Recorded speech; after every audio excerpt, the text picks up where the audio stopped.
inside it was this soft kind of, I guess, velvet or maybe cloth fabric. It kind of felt like moss. That was fun. And then there's some original Bernie. Start in the House of Secrets, number 90.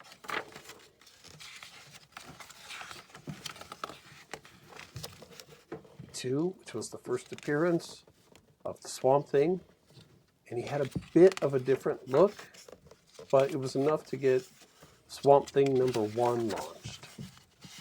And Wrightson's pencils, I mean, just you're seeing the Frankenstein that's coming. You're seeing some early shades of that. And boom, Swamp Thing makes his entrance. Powerful, dynamic.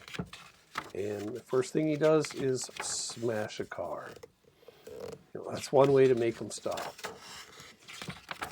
And you start to see some emotion. Again, issue 2, he meets all these different monsters. And there's something that we might see again later from Marvel, maybe an X-Men issue. Maybe that inspired it. I don't know. Again, the storytelling is rock solid. The draftsmanship of Wrightson is some of the best in comics. And some of these compositions and designs are just really spectacular.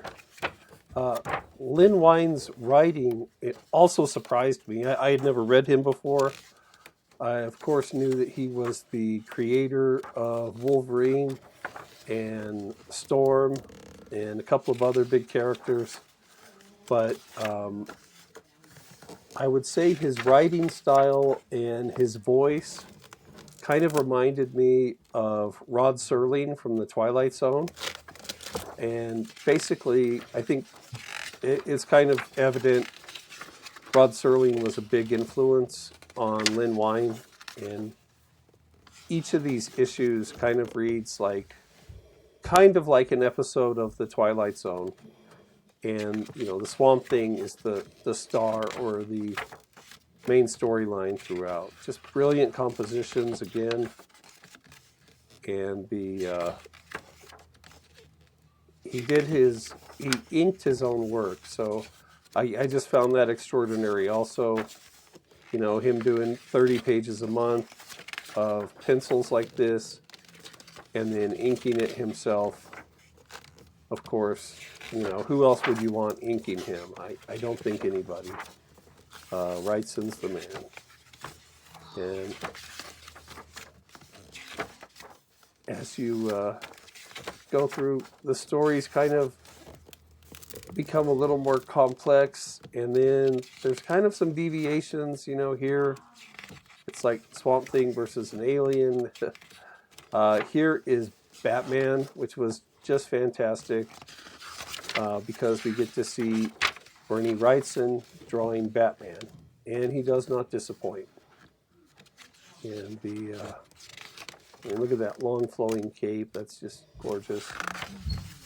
And the long pointy ears, something else we would also see again later.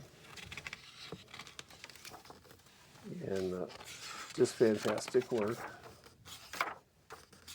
And number 8 is, again, it's another small deviation. The Swamp Thing is kind of the misunderstood stranger wherever he goes. And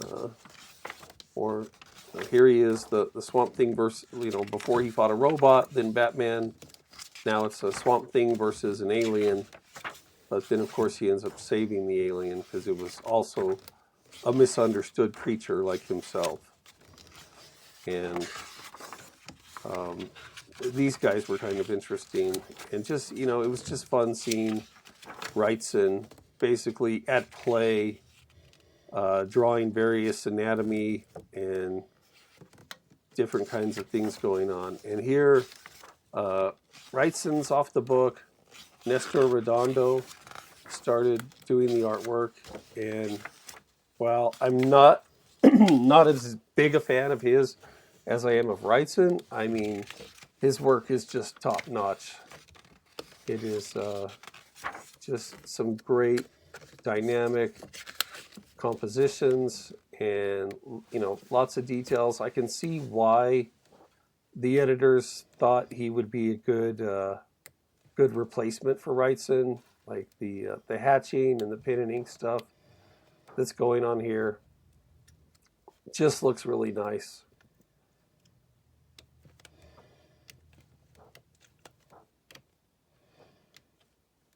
And last time he fought a frog alien. Now it's just a giant frog. And there's the subplots in the back. There's what I liked about it was it shows a lot of his black and whites, and also pencils, and then some of the looser pencil work, and the concepts, and how he kind of finds his pages and pulls it together. And not a lot of change between the sketch and the final, at least compositionally. And then this was cute. There were, different cards and things that he had drawn for people over the years. And again, and then there was also the dinosaur book that he almost drew. He didn't do that issue, as you saw, but I'm sure it would have looked pretty nice. And then one of those original